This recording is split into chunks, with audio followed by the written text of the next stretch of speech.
Ну что ж, теперь давайте, собственно, перейдем к редактированию самого плеера. Здесь, собственно, стояло все по умолчанию, а здесь F.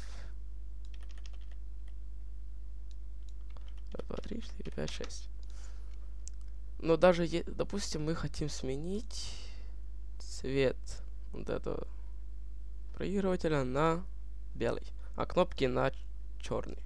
Тогда вводим здесь 6 раз F, а здесь нулики. 1, 2, 3, 4, 5, 6. Нажимаем сохранить. Теперь обновим страницу с нашим видео.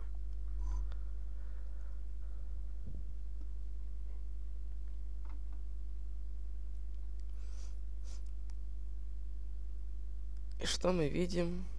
Мы видим, что у нас ничего не изменилось. А почему это так?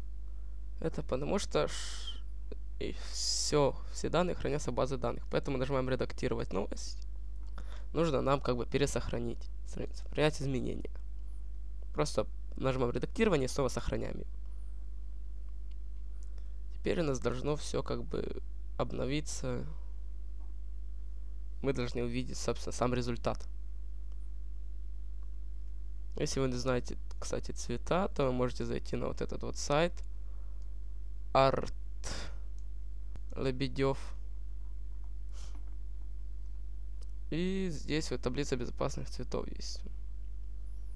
Видите, здесь все цвета. Ей мы будем пользоваться.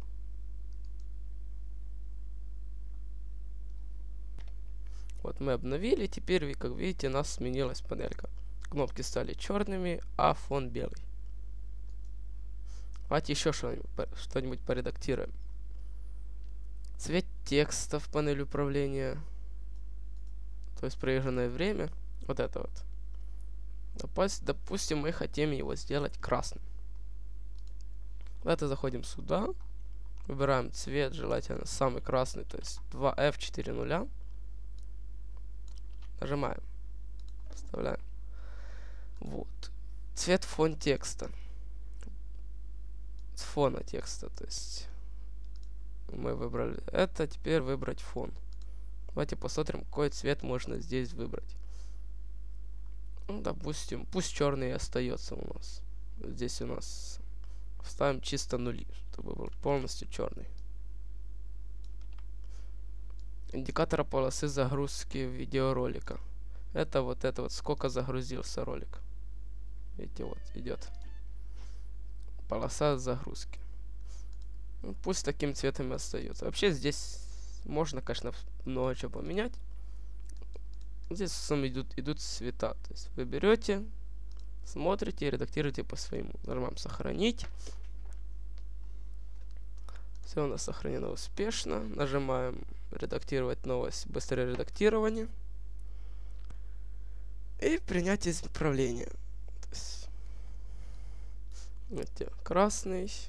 Все у нас идет. Теперь вы можете наслаждаться видео.